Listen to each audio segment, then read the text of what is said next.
a todos. Boa noite, coronel. Bom, a gente estava conversando aqui sobre essas questões aí da América Latina, né? Acho que a gente pode começar a conversar. Eu queria que, de repente, o senhor pudesse falar um pouco, para a gente iniciar aí essa conversa com o senhor, falando sobre a sua atuação, né? Aí nos meios de comunicação, tanto a atuação aí como deputado, né? Até a atuação que o senhor tem feito aí em relação ao desarmamento, a uma militância pró-vida, né, pela internet, né? Queria falar um pouco sobre isso. Amigos, resumindo isso, eu estive no serviço ativo da Polícia Militar do Estado de São Paulo até praticamente o final do ano 2004. Passei para a reserva compulsoriamente no dia 28 de dezembro daquele ano. E sempre tive uma atuação na Polícia Militar, de certa forma política, uma vez que eu me confrontava claramente, minha posição sempre foi de confronto contra a posição esquerdizante que havia como um processo governamental voltado para o sistema militar do país, afetando as Forças Armadas e afetando no plano estadual as polícias militares. No plano estadual e nas Forças Armadas, promovendo tentativas de mudança de currículos, especialmente para promover uma lavagem cerebral nas lideranças desde os bancos escolares. E no plano das polícias estaduais e polícias militares, estimulando o sindicalismo nas instituições para provocar uma quebra generalizada de ordem, uma quebra generalizada de disciplina na cadeia de comando e trabalhar logo mais para a desmilitarização e, evidentemente, o empalme sindicalista dessas instituições, a cotização dessas instituições, como eu costumava dizer.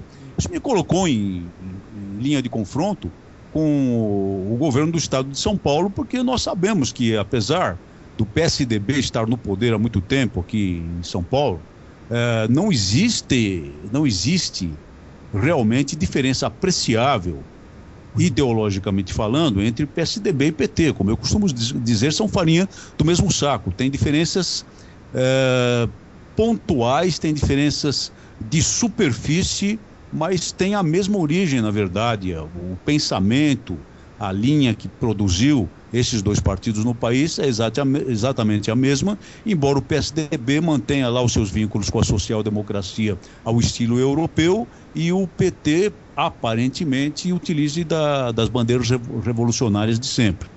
Ao passar para a reserva, depois de 35 anos de serviço, na preservação da ordem pública, combatendo o crime, com todos os riscos inerentes a essa profissão e mais os riscos políticos que eu adicionei a ela exatamente por causa dessa atuação, por uma coincidência, uma feliz coincidência, iniciava-se o processo da campanha do referendo no Brasil. O referendo de 2005 a respeito do famigerado Estatuto do Desarmamento, cuja finalidade é desarmar as pessoas comuns, é desarmar as pessoas de bem. E nunca teve como verdadeiro propósito uma mudança legislativa, uma instrumentação legislativa para que as forças policiais pudessem melhor combater o verdadeiro problema, que é o armamento em grande quantidade, o armamento de alto poder de fogo em mãos dos criminosos. Mas sim desarmar as pessoas comuns, as pessoas de bem, no meu entender, até para se assegurar de um determinado domínio político numa situação para a qual caminhamos, para a qual o país caminha, para, em determinado momento, evitar qualquer hipótese de capacidade de reação dos dominados numa tentativa de empalme total do poder.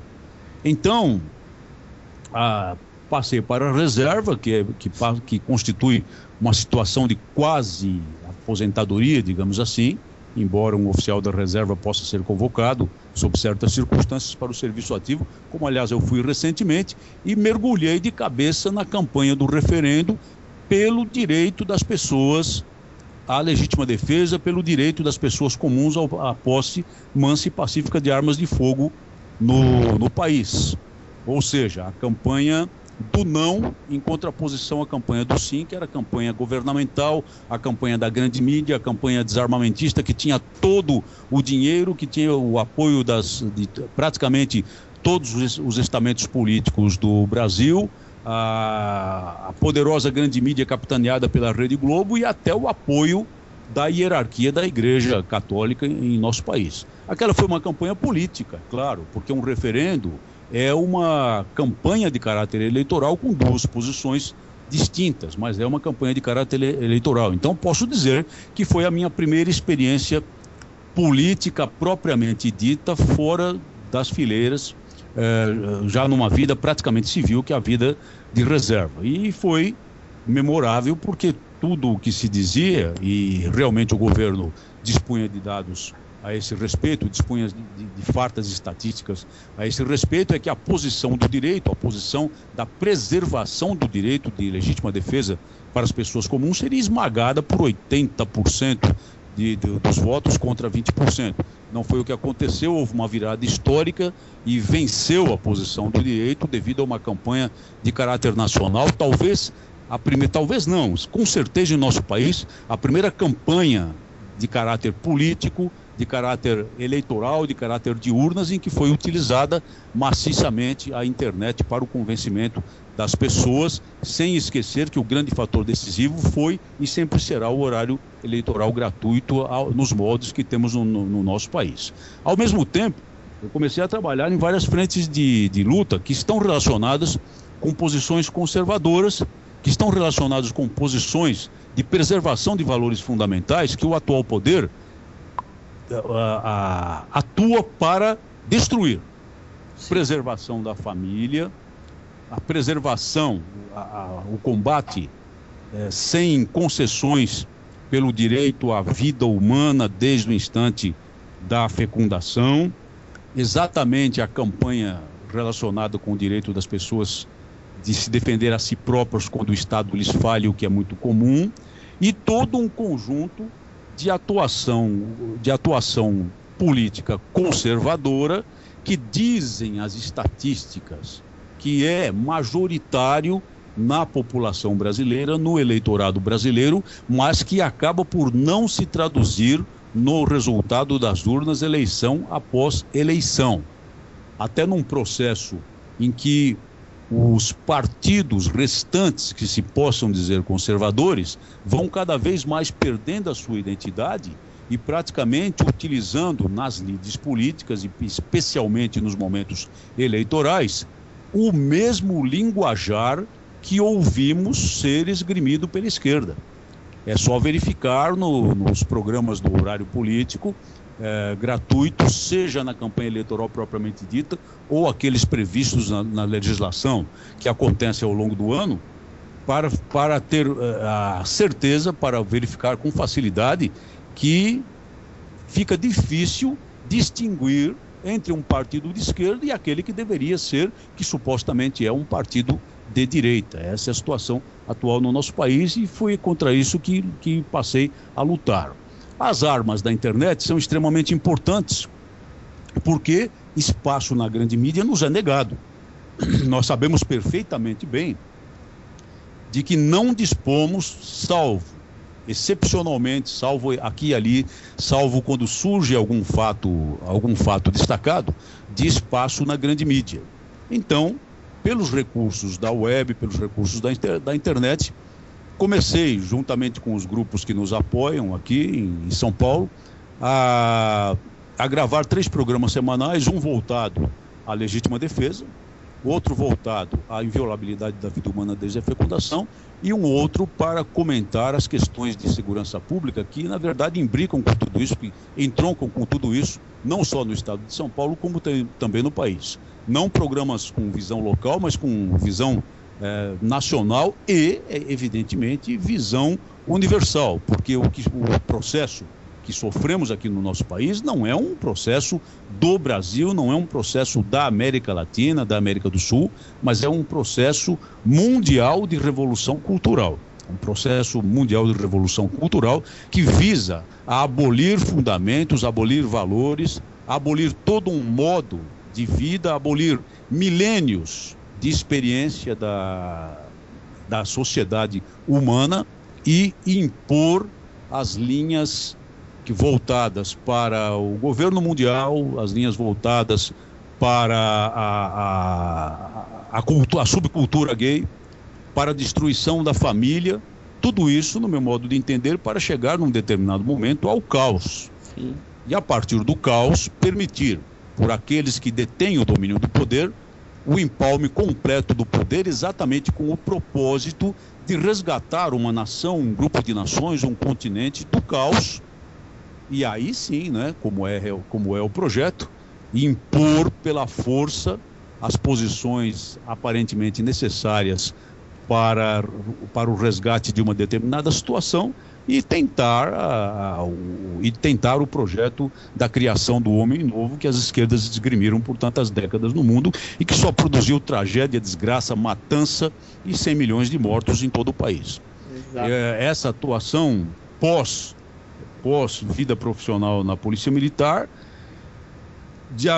tem dado alguns frutos, tem colocado a minha imagem no país como, de certa forma, uma liderança no movimento conservador e, numa tentativa eleitoral, acabou, por artifícios do destino, me levando à Câmara dos Deputados para completar um mandato, curiosamente, um mandato de um deputado homossexual, que era Clodovil Hernandes, porque eu era filiado e concorri na eleição de 2006 pelo Partido Trabalhista Cristão, que nada tinha de cristão, e depois se revelou a sua verdadeira face e acabei ficando como primeiro suplente, embora tivesse sido declarado eleito no primeiro momento eleitoral e depois fui deseleito pelas artes dos cálculos eleitorais. Mas tive um mandato de 20 meses aproximadamente, em que, da tribuna da Câmara, na atuação na Câmara, seja no plenário, seja no partido, embora o partido fosse nominalmente governista e eu era oposição,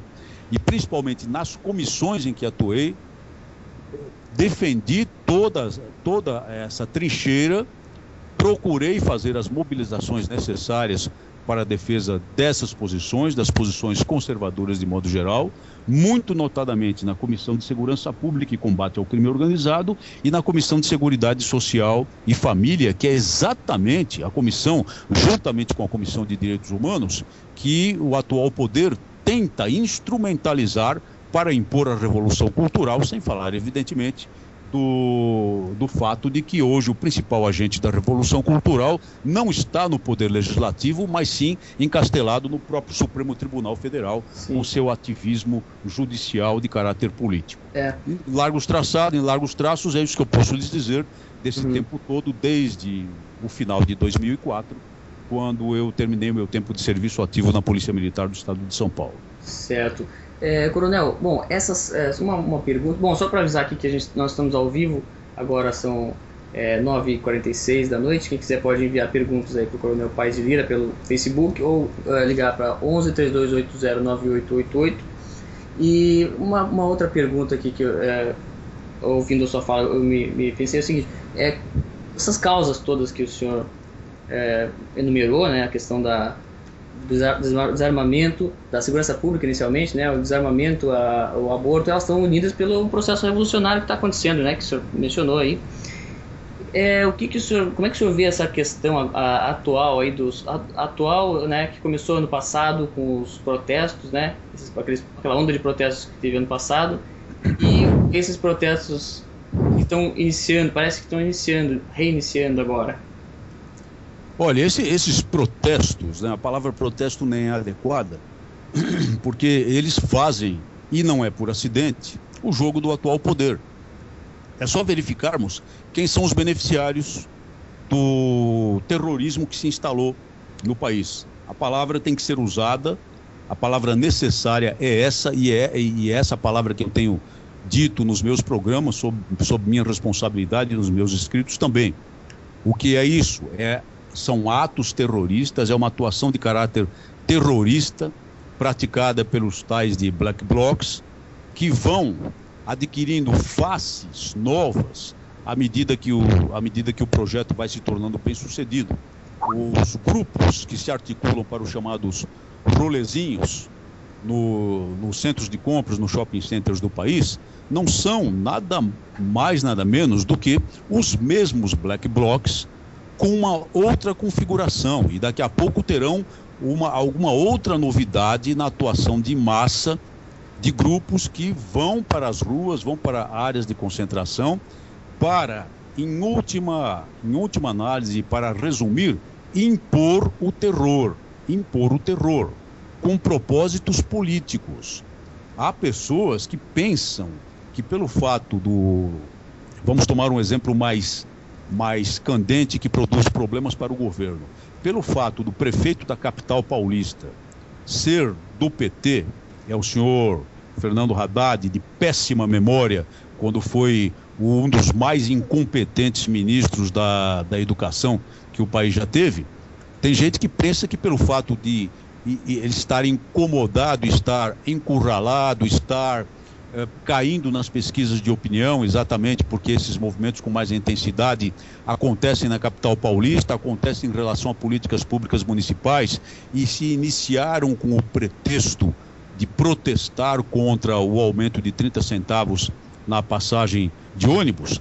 O conjunto da desordem generalizada estabelecida no país permitiu ao governo federal, permitiu ao poder central, permitiu aquele que é o verdadeiro poder hoje no nosso país e que vai se instalando e dominando todas as partes do Brasil, vai praticamente acabando com a federação, estabelecendo um Estado unitário que não existe, pelo menos nominalmente, na Constituição da República do Brasil, tornando esse poder, com as iniciativas populistas que tomou, alegando que queria dar uma resposta à chamada voz das ruas, exatamente o maior beneficiário dessa desordem, o maior beneficiário dessa ruptura grave da ordem pública, o maior beneficiário do terrorismo.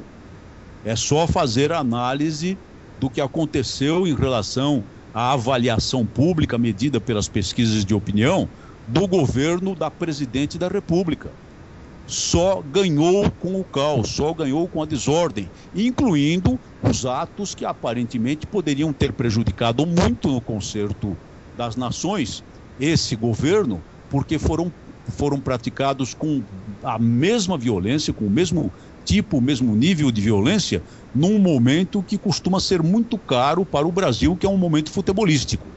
Eu me refiro à Copa das Confederações e agora com a ameaça de que esses distúrbios aconteçam também ao longo da Copa do Mundo que está para começar. A pergunta do crime, não é? Se nós formos à literatura policial em especial, é sempre a seguinte: a quem interessa, quem é o beneficiário para investigar o crime, é necessário verificar a quem interessa o crime, quem se beneficia dele. E isso nos mostra, nos dá a pista de onde está a verdadeira raiz desses distúrbios, desses atos de terrorismo que vem infernizando, que vem assustando o país. Reações políticas praticamente nenhumas, porque os governos estaduais que supostamente são de oposição estão acovardados e preferem negociar com essas forças destrutivas, tentando salvar a pele no momento eleitoral que se aproxima.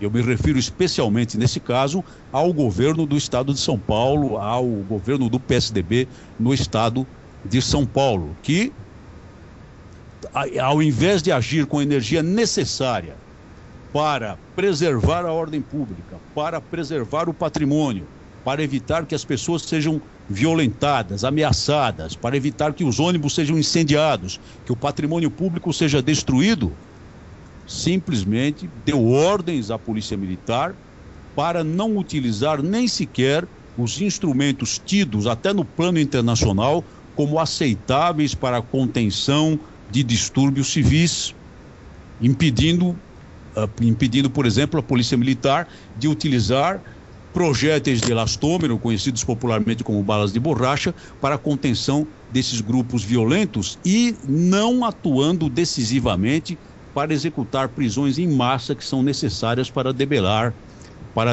a liderança desses movimentos.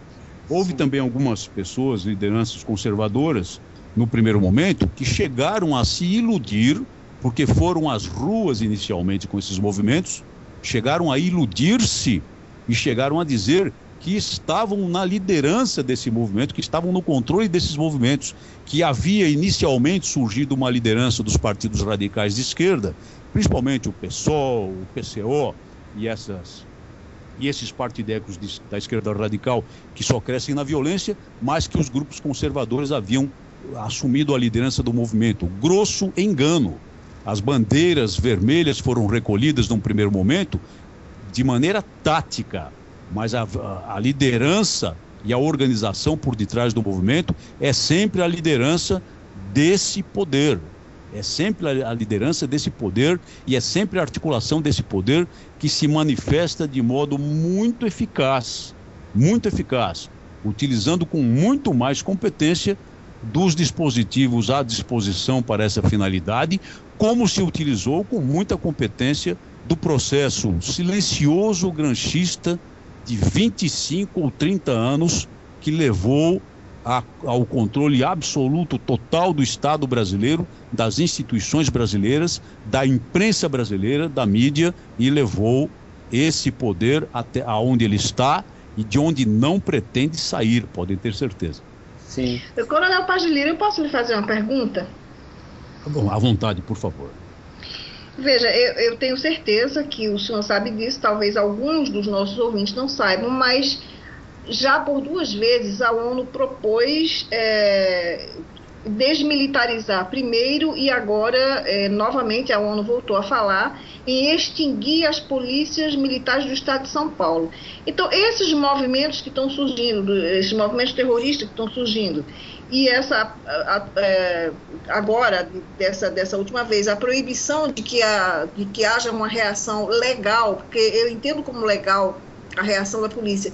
O senhor não acha que isso está, assim, é um acordo, existe um acordo entre a ONU e os governos para que levem a esse tipo de coisa? Porque se a polícia não reage, a população ordeira, que está vendo tudo desabando, por exemplo, concessionárias de carro, bancos, tudo destruído, e ninguém paga nada, ninguém vai preso, ninguém vai nada, vai chegar um ponto em que essa mesma população, que num primeiro momento apoia o que eles chamam de reivindicação, vai se descontrolar também e vai cobrar da polícia, mas a polícia está impedida. Então isso não é para acabar de desmoralizar a polícia e cumprir a determinação da ONU, porque a ONU não sugere, a ONU impõe, não é?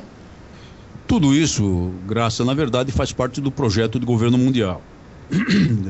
Esse projeto existe, a ONU foi criada exatamente para chegar a ele. Agora, o projeto de governo mundial envolve o controle do sistema governamental mundial pelas potências centrais, evidente. E é por essa razão que esse projeto prevê a extinção das próprias forças armadas dos países periféricos, como é o caso do Brasil. Teria de haver o convencimento das Forças Armadas nesse sentido para um novo papel. E esse convencimento para esse novo papel se faz em 2 frentes. Primeiro, convencendo as Forças Armadas de uma determinada nação, de determinados grupos de nações, de que o papel contemporâneo das Forças Armadas, fora do caso das potências centrais, é apenas servir como forças de paz, como acontece em relação ao Exército Brasileiro no Haiti e a outras nações em outras partes do mundo. E segundo, que elas devem assumir um papel nos seus próprios países de gendarmaria, converter a atuação delas, que deveria ser voltado para a defesa da pátria, essencialmente, eu me refiro ao Exército, me refiro à Marinha, me refiro à Força Aérea, para um papel de gendarmaria, para um papel, portanto, de Guarda Nacional, e acabar com o papel de defesa nacional, porque, de acordo com os ideólogos do governo mundial, não há necessidade de que os países periféricos tenham forças armadas para esse papel, uma vez que a preservação da paz será feita pela concentração do poderio militar do governo mundial, pela concentração do poderio militar, inicialmente nas mãos da ONU, através das forças armadas existentes para essa finalidade nos países centrais. Esse mecanismo levaria à eliminação de todas as forças policiais nos países, uma vez que as forças armadas assumissem um papel de gendarmaria. Mas ele também tem um componente de desarmamento mundial e de desmilitarização mundial. E, nesse sentido, não é tolerada nenhuma organização policial que seja militarmente estruturada, que seja militarmente organizada, nem mesmo aquelas que não são do nosso país, que são tradicionalíssimas, existentes em outras partes do mundo, como no Chile, o Corpo de Carabineiros, como na França, a Gendarmeria Francesa, a Gendarmeria Nacional, como na Itália, os Carabinieri e outras organizações similares em outras partes do mundo. Coronel? No nosso país, esse projeto se realiza também pela atuação governamental alinhada com os propósitos do governo mundial. Surge uma pergunta, por favor, pode falar. Nós temos várias perguntas aqui, o pessoal está enviando pelo Facebook. Só lembrando que estamos ao vivo agora, 10 horas da noite. Podem continuar enviando perguntas. Não sei se vai dar para ler todas aqui, porque são bastante, mas uma pergunta bastante interessante, que bem na linha do que o senhor estava falando agora, o Mauro Ricardo Rampazzo pergunta: qual a opinião do coronel sobre a criação da Força Nacional? A Força Nacional de Segurança Pública, para começar, é um ajuntamento completamente inconstitucional, completamente ilegal, como eu já escrevi mais de uma vez, e aliás escrevi quando estava no serviço ativo da Polícia Militar ainda. Isso me causou sérias dores de cabeça. A segurança pública é constitucionalmente estruturada. Ela está no artigo 144 da Constituição da República. Então, não se pode, em absoluto, criar entidade alguma, organização alguma de segurança pública, se não for pelo mecanismo constitucional. As instituições que têm existência constitucional estão lá relacionadas no artigo 144, são a Polícia Federal, a Polícia Rodoviária Federal, a Polícia Ferroviária Federal, que praticamente é inexistente, mas tem previsão constitucional, e as polícias militares dos estados e as polícias civis dos estados. As polícias militares, essencialmente, para a preservação da ordem pública e para a polícia ostensiva, e as polícias civis para o exercício da polícia judiciária, ou seja, a investigação criminal, exceto a investigação dos crimes militares, que cabe às instituições militares. Criar uma instituição policial, no caso a Força Nacional de Segurança Pública, como foi criada por decreto do presidente da República, isso é crime de responsabilidade.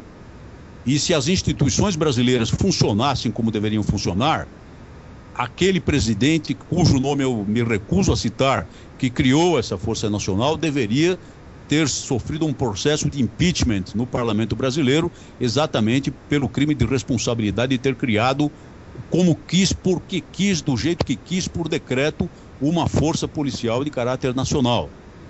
E mesmo uma lei posterior, que na verdade acabou não criando ou reafirmando a criação dessa Força Nacional, mas foi utilizada para reestruturá-la, não tem base constitucional, é inconstitucional. Então não há razão alguma, não há legalidade alguma na existência da Força Nacional. Agora, em termos práticos, o que ela é? Em termos práticos, ela é mais um instrumento que tem o atual poder para acabar, eliminar a autonomia dos estados, para acabar com o sistema federativo, que é previsto nominalmente na Constituição, estabelecendo praticamente o Estado unitário, que não está previsto na Constituição, mas que aos poucos vai se impondo no país. É uma forma de estabelecer a intervenção federal nos estados, fora dos casos previstos na Constituição. E observem que o decreto, o tal do decreto que criou essa ilegal Força Nacional, anteriormente, pelo menos, previa um aparente respeito à federação, uma vez que estabelecia que ela só poderia ser empregada em algum estado por solicitação ou mediante concordância do governador. E num decreto uma modificação recente do ano de 2013, colocou-se que esse emprego pode ser por solicitação ou com concordância do governador ou por solicitação de qualquer ministro de Estado.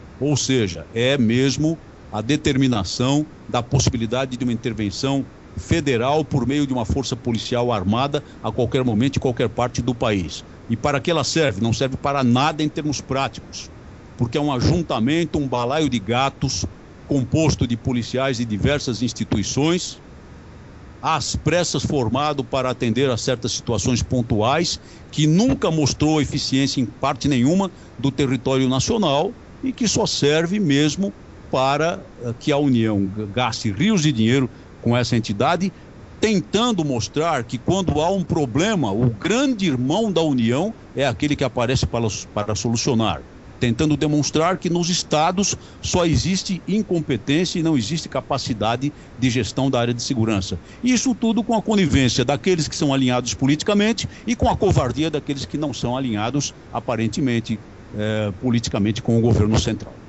Certo. Bom, temos mais um monte de perguntas aqui. Se tiver alguma pergunta aqui do pessoal aqui, do Dante ou da Graça, é só falar aí. Nós temos uma pergunta aqui do Pedro Zormov. Existe hoje na Polícia Militar de São Paulo alguém que desempenhe a luta que o senhor protagonizou dentro da instituição? Observem, amigos, o processo histórico. A infiltração política nas instituições militares estaduais é um fato, assim como é um fato nas Forças Armadas também. O principal mecanismo de que se vale o atual poder para conseguir os seus propósitos é o encurralamento, o acovardamento dos policiais militares, que são aqueles efetivamente na rua para proteger a população, para preservar a ordem pública, para combater o crime, que são a polícia muito mais em contato com a população do que com a própria Polícia Civil, que cuida da investigação criminal. A ideologia vigente nas polícias militares durante muitos anos, à semelhança do que aconteceu nas Forças Armadas, era mais ou menos lastreada na doutrina de segurança nacional, que hoje é considerada maldita, mas que, na verdade, promoveu o poder nacional durante largo período, muito particularmente naquilo que gostam de dizer aí, a ditadura militar. Mas a partir da infiltração granchista que aconteceu e da lavagem cerebral que acontece já nos bancos escolares das próprias organizações policiais e do estímulo ao sindicalismo que ocorre nas forças policiais estaduais, aquelas militares que não deveriam sofrer esse processo sindicalista, uma vez que o sindicalismo para os militares é completamente vedado pela Constituição da República, produz frutos a ponto de que hoje em dia, nos escalões decisórios, existe uma nítida divisão, existe uma grande influência esquerdista, existe uma grande influência populista e existe uma grande preocupação com algo que deve ser, sim, um motivo de preocupação, ou seja, a sobrevivência digna dos policiais militares, mas a ponto até de promover greves, paralisações de polícias militares pelo país, que são vedadas pela Constituição. Vejam casos recentes acontecidos no Nordeste, colocando a população à mercê do crime, com a paralisação das atividades da polícia. Esse processo está, aos poucos, sendo vitorioso. Há frentes de resistência, há muitas cabeças pensantes que resistem a ele, mas se o tempo passar e esse processo continuar com a força que tem, certamente atingirá o que pretende. Sim. Nós temos uma pergunta aqui, lembrando que estamos ao vivo 22h07 da noite. Podem enviar perguntas pelo Facebook.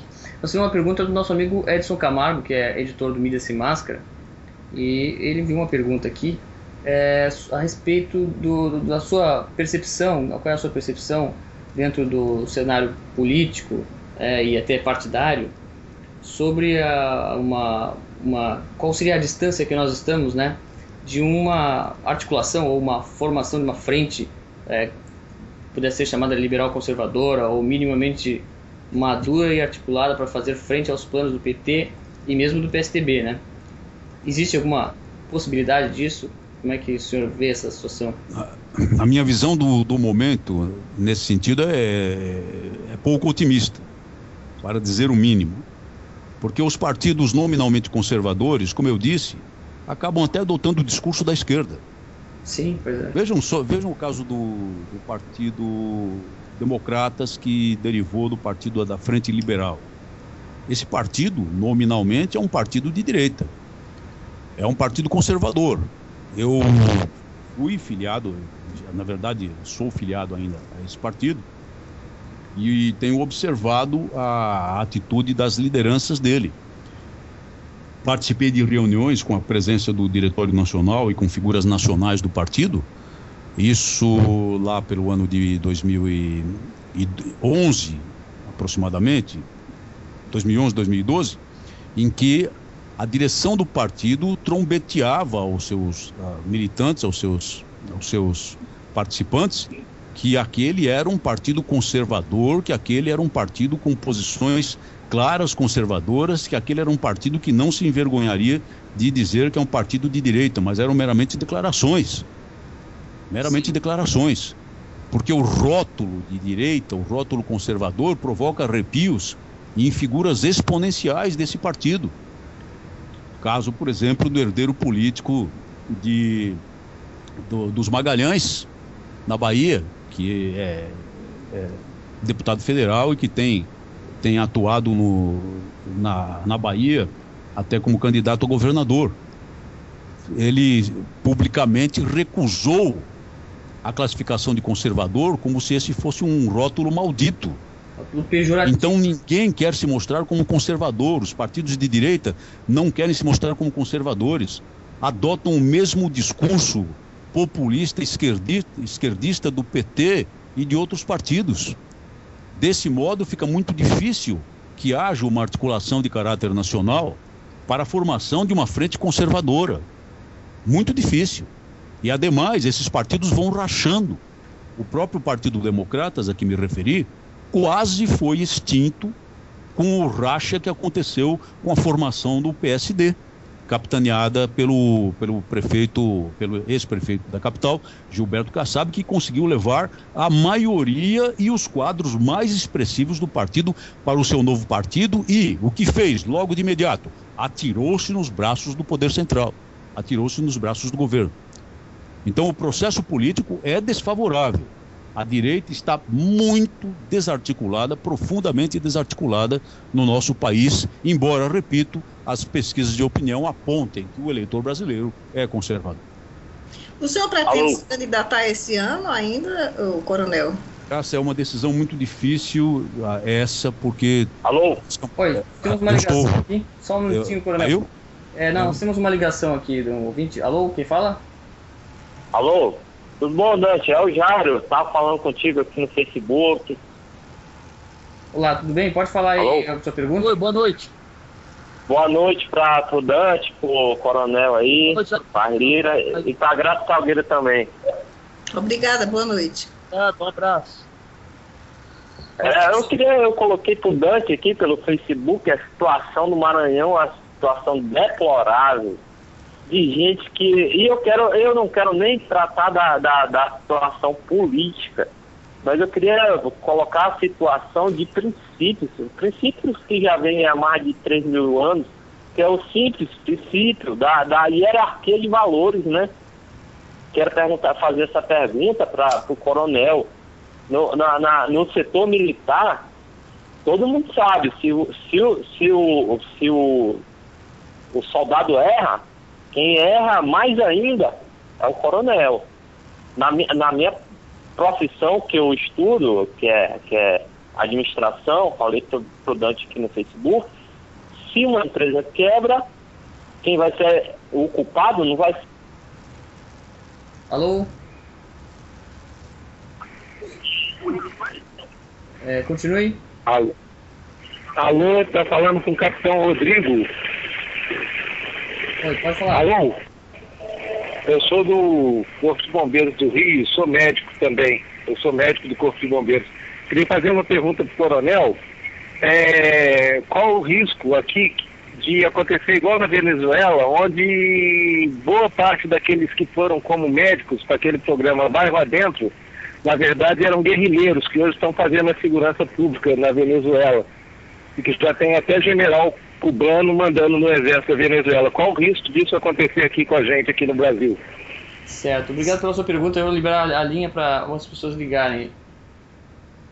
Pode responder, coronel. Bem, eu não sei se posso responder aos dois, vou tentar sintetizar. O que nós temos é um processo voltado exatamente para a subversão de todos os valores. Então, quando se estimula a quebra da hierarquia na instituição militar, o que é que se procura atingir? E aí a primeira pergunta do nosso ouvinte é o caos, sem dúvida nenhuma, procura-se atingir o caos. Mas por que o caos? O caos interessa ao poder? Sim. O caos interessa ao poder, um poder estabelecido que já tenha força suficiente, porque é a partir do caos que, repito, se pode tentar o empalme completo do poder. E aí o estabelecimento de um novo poder com toda a brutalidade necessária, com todo o processo ditatorial necessário para conservá-lo por décadas e décadas, apesar de possíveis oposições e sufocando a oposição. E tudo isso caminha com outros processos de infiltração. Lotar o país de médicos cubanos não é, como o governo alega que é, cuidar, interessar-se pela saúde da população.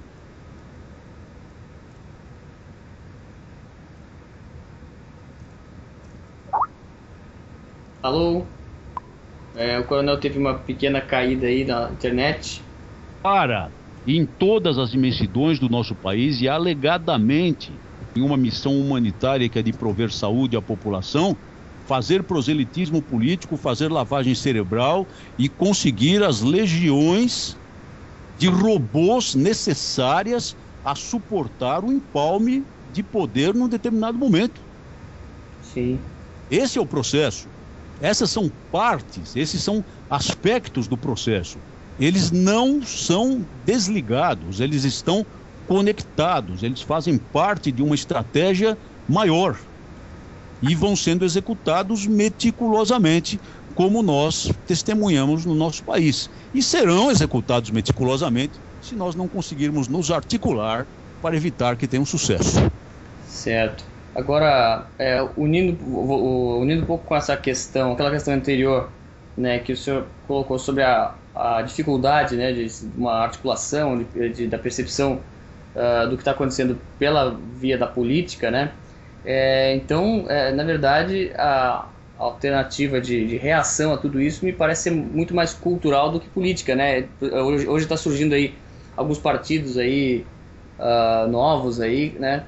E qual seria a chance desses partidos ter algum êxito em alguma coisa, né? E assim, até a gente não sabe nem qual é a proposta desses partidos, né? Os partidos que surgem, observem quais são. Eu não vejo neles nenhuma disposição de atuar no espectro à direita na política, no espectro conservador. São partidos que já chegam cooptando parlamentares de outros partidos para obter uma parcela do poder, para poder negociar uma parcela do poder. De modo geral, é isso que nós assistimos. Então não vejo esses partidos novos como partidos confiáveis nesse sentido.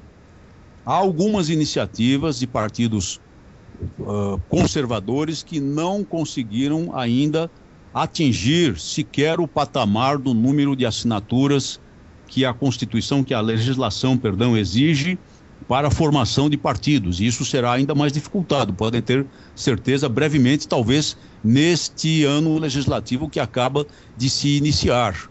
Então ficam patinando porque não conseguem sequer as assinaturas. Observem a nossa dificuldade de articulação. Eu defendi durante algum tempo, continuo a pensar que a forma de agir seria levar os quadros conservadores a um partido que tenha um estatuto aceitável, que tenha um programa partidário aceitável, conservador, que tenha pelo menos posições documentais firmes nesse sentido, e tentar o processo de substituição das lideranças desse partido para formar, através dele e formar nele, um verdadeiro partido conservador forte. Mas isso não é fácil, porque os estatutos dos partidos, e não há quase exceção nisso, são montados por ocasião da criação deles, de modo que eles são criados não como agremiações abertas no sentido da democracia interna, mas são criados com donos. E hoje os partidos políticos, quase todos do Brasil, quase sem exceção, têm donos. Não são dirigentes, são pessoas encasteladas no domínio desses partidos e que, pelo processo previsto nos estatutos, dificilmente ou de modo até próximo do impossível, serão removidas do controle desses partidos, ainda que muita militância seja levada a eles. E lidamos ainda com outro problema relacionado às pessoas de bem. Muitas delas entendem que devem se manter afastadas da política, partindo do princípio de que a política é uma coisa necessariamente suja. E é claro que, pelos exemplos que nós temos no Brasil, no mundo inteiro, evidente, mas no Brasil em especial, elas têm razão para isso. O que é difícil de convencer essas pessoas, e é um trabalho que eu tenho procurado fazer também em todo o país, sempre que eu posso, o que é difícil é convencê-las de que há necessidade de mudar isso, exatamente levando as pessoas de bem à política, para que a política seja uma expressão sem necessidade de qualificativos adicionais e possa sempre ser entendida como escrita ou dita com maiúscula. Sim. E só há uma forma, é de levar as pessoas de bem à política. Se as pessoas de bem se afastam da política, elas fazem exatamente o jogo dos facínoras e serão comandadas necessariamente por facínoras, a não ser que, num determinado momento, haja uma ruptura institucional no país. Coronel, aqui é o Dante, viu? Tem Pois uma não, pergunta aqui do nosso colaborador, o Josué Silva Santos, aqui da Rádio Vox. Ele quer saber em que etapa que está a luta aí das organizações globalistas no sentido de obter a desmilitarização da PM, das PMs estaduais, né? Qual etapa que está e quais objetivos que eles já conseguiram alcançar, né? E se há alguma reação aí, acho que o senhor falou alguma coisa sobre isso no que diz respeito à infiltração esquerdista na PM, né? Mas ele quer saber especificamente se há aí, no caso, uma agenda, né, desses grupos globalistas e se ele já está em fase de implementação, em que situação está isso em relação às polícias militares. Olha, eu posso lhes dizer com um razoável grau de certeza que haverá um debate no Congresso Nacional sobre isso este ano. Não é que não haja dezenas e dezenas de iniciativas nesse sentido. Há dezenas de projetos, de propostas de emenda constitucional em tramitação na Câmara dos Deputados, mais ou menos nesse sentido, com algumas variações. Mas elas nunca prosperaram.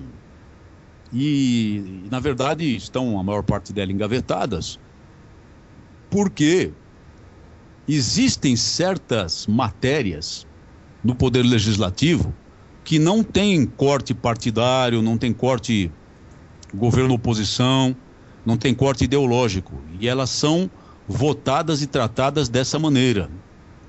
Uma delas é a convicção de que as instituições policiais militares no nosso país são necessárias para a estabilidade das instituições. Isso é que fez até agora com que esses projetos não andassem. Mas hoje, exatamente aproveitando o clima político criado pelo terrorismo Black Bloc, que inverte os valores, inverte os dados de verdade e acaba jogando a culpa pela violência sobre as polícias militares, há um clima para debate de propostas desse tipo, muito especialmente uma do notório esquerdista Lindenberg Farias, lá do Rio de Janeiro, agora será candidato a governador do estado do Rio de Janeiro. Eu tenho a impressão que haverá um debate e talvez até seja votada uma matéria nesse sentido no Congresso Nacional. Afirmo-lhes que o interesse do país é que se mantenham as polícias militares, se mantenha o sistema que foi criado em determinada época e de alguma forma evoluiu no país com tropeços, com percalços, mas que prevê essencialmente a segurança pública e a ordem pública a cargo dos Estados-membros, com 2 instituições policiais, uma responsável pela ordem pública e polícia ostensiva, outra responsável pela investigação criminal, desde que haja um trabalho harmônico entre as 2 instituições. Esse é um modelo imperfeito, como é imperfeito qualquer modelo policial do mundo, mas é um modelo que tem servido aos interesses e à necessidade do país. E, por outro lado, o que freia um pouco o projeto internacionalista nesse sentido é que, exatamente por sentirem na pele as próprias necessidades, alguns outros países acabam transitando na contramão do que pretendem essas forças e vão criando instituições policiais militarizadas. Até mesmo nos Estados Unidos há hoje uma instituição policial estadual militarizada, e isso é uma novidade no panorama daquele país. Certo. Nós temos uma pergunta aqui que é bastante interessante, inclusive tem muito a ver com o que o senhor estava falando sobre a política, né, no Brasil, a visão da política no Brasil. É do Otávio de Castro. Ele pergunta o seguinte: gostaria de saber a opinião do coronel a respeito da confusão que existe entre o conservadorismo e o patrimonialismo, pois sempre que se fala em conservadores no Brasil, vem logo à mente figuras de outros coronéis, entre aspas, sem patente, como Sarney, Bornhausen, Monsanto, René Calheiros, entre outros. Olha, o que acontece é que essas figuras são conservadoras na aparência para os próprios interesses. Alguém perguntou do caso do Maranhão. O estado do Maranhão é um dos estados mais pobres da federação, apesar do potencial que tem. É o estado com mais problemas de segurança pública. Vejam o escândalo agora do domínio do crime organizado dos presídios, que na verdade acontece até certo ponto em toda parte do país. Vejam a miséria da população, vejam o fracasso completo da gestão política, saúde e todas as áreas em que deveria atuar o governo em prol da população. O fato é que existe lá uma família no poder político há muitas décadas, uma família nominalmente conservadora, uma família cujo posicionamento no espectro político nominalmente é de direita, mas que é aliada medular do atual poder. Então eu pergunto, que direita é essa que é aliada desse poder que hoje domina o país? É claro que só pode ser uma suposta direita, uma aparente direita, só pode ser um tipo de poder político, na verdade, fisiológico, para usar uma expressão que tem estado em moda nas últimas décadas no cenário político do país, que busca ao atendimento dos seus próprios interesses e que é nominalmente de direita se lhe convier, da mesma forma como pula para outra canoa e se torna à esquerda se lhe convier aos seus interesses. Não são verdadeiramente conservadores, são conservadores de fachada, são políticos de direita de fachada, são políticos que só cuidam dos seus próprios interesses e que desgraçam o nosso país, assim como desgraçam também com condutas similares outros países. Sim. Mas parece também, coronel, eu tenho percebido que parece que há um certo acanhamento, né, de certos políticos, de certos partidos que se dizem de direita, de se declarar frontalmente contra essas normas e estabelecimentos dos partidos de esquerda, né? Por exemplo, há pouco tempo, até comentamos aqui na Rádio Vox, recentemente, a senadora Cátia é tida como uma mulher conservadora, que defende o campo, etc. e tal, mas que estava se rasgando em elogios à presidente Dilma. Então, quer dizer, parece que eles se acanham muito, ou pensam, talvez, se mostrar bem frontalmente contra os princípios, que são contra princípios, na verdade, né? antivalores da esquerda, vão ficar mal vistos, vão perder voto. Eu não consigo entender o que se passa, mas aqueles que não são só de fachada e que aparentemente são de fato conservadores e preservam os mesmos valores que nós, eles parecem que se acanham, têm medo de se mostrar abertamente defensores desses valores. Como é que o senhor vê? Graça, eles se acanham, eles se acovardam, eles se acomodam. Na minha época de Câmara dos Deputados, o que eu assisti em termos de atividade da oposição, que era composta na ocasião pelo Partido Democratas, mais o PSDB, mais o PPS. O PPS é derivado do Partidão, né? É derivado do Partido Comunista Brasileiro, mas era oposição. Então, uma oposição constituída de uma esquerda histórica, que derivou do Partido Comunista Brasileiro, praticamente muito fraquinho, o PPS, um grande partido de esquerda soft, digamos assim, né? Esquerda à moda europeia, compromisso com a social-democracia europeia, e o outro partido nominalmente conservador, outro partido nominalmente de direita. E eu me aliava com a oposição, apesar de figurar num partido que, para todos os efeitos, era um partido do governo. Isso também me trouxe muitas dores de cabeça. Mas o que eu assisti de concessões e de acordos feitos por essa oposição na Câmara dos Deputados é uma coisa de arrepiar os cabelos. As conveniências acabam mandando e acabam fazendo com que valores, fundamentos, sejam simplesmente esquecidos, sejam atirados para um cantinho, quem sabe para ser resgatados daqui a pouco, quando a situação for mais favorável, quando estão em jogo interesses menores de partidos e dos seus componentes. O caso a que me referi de rejeitar o rótulo de conservador é do deputado Magalhães, herdeiro político do ex-governador de Minas Gerais, representa uma família fortíssima, muito influente na política da Bahia, um jovem bastante brilhante, mas que rejeitou o rótulo de conservador como se aquilo fosse uma chaga variólica em sua pele. Ora, o que ele está fazendo então num partido conservador? Quais são as posições que ele representa? Afinal, ele defende a posição do direito de propriedade, defende a posição da família, da preservação da família, ele se opõe à ditadura gay ou não? Essas posições têm que ser muito claras nos políticos conservadores, mas o que eu vejo e assisti muito na Câmara dos Deputados, e incluindo isso, a própria bancada cristã, católica e evangélica nas matérias relacionadas à vida, é a falta de disposição de se expor ao debate, de adotar posições claras, de ir à tribuna para defender posições claras e para repelir a marcha que parece inexorável dessas forças políticas que vão para o caos, para a destruição, que vão para a imposição da revolução cultural. Essa é a realidade dos partidos conservadores, dos partidos nominalmente de direita e desses figurões que se dizem de direita e, na verdade, estão alinhados com o atual poder.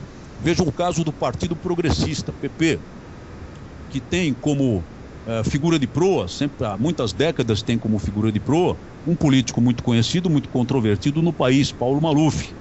Ora, Paulo Maluf e as pessoas que estão nesse partido, que é o partido do deputado Bolsonaro, o único que mantém ainda a combatividade.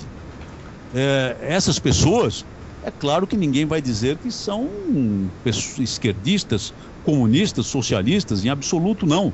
No entanto, era um partido da base governista e foi, durante os meus 20 meses de Câmara dos Deputados, o partido mais caninamente fiel ao governo, cuja atuação eu assisti na Câmara dos Deputados. Só vi uma ocasião esse partido votar contra o governo, e isso porque era numa matéria que, como eu disse, não tem corte governo-oposição, uma matéria que interessava muito mais aos deputados do partido do que propriamente as posições ideológicas, ao estatuto e ao programa partidário. É com esse quadro que nós convivemos. Então nós estamos, efetivamente, numa situação bastante inferiorizada politicamente, sem dúvida nenhuma. E temos muito o que fazer, muito o que trabalhar para encontrar uma saída. É isso aí, vamos tentando fazer o que nós podemos, né? Coronel Paz de Lira, eu queria agradecer a sua presença aqui, a sua disponibilidade de falar com a gente. Nós estamos encerrando o nosso programa. Eu queria que o senhor agradecer, e se o senhor tiver aí mais alguma coisa que queira acrescentar, fique à vontade aí. A minha última palavra, primeiro, de agradecimento pela oportunidade. Eu fico à disposição, amigo, sempre, porque eu acredito firmemente que um debate desse tipo seja de interesse nacional e que um debate desse tipo fortaleça as posições filosóficas das pessoas que são nossas aliadas, e também tem o condão de, se caírem boas mentes, nos trazer mais adeptos.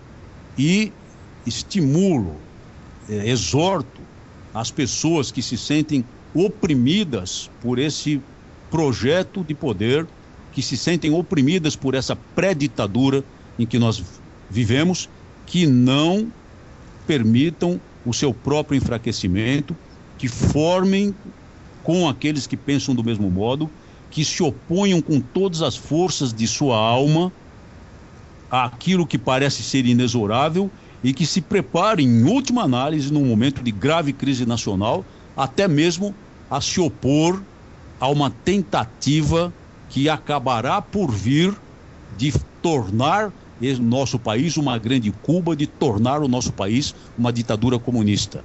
Esse é nosso dever. E é claro que isso nos impõe uma vida muito difícil. Mas, como eu sempre digo, nós não estamos postos por Deus neste mundo para viver facilidades. Nós estamos aqui para travar o bom combate. Perfeito, Coronel.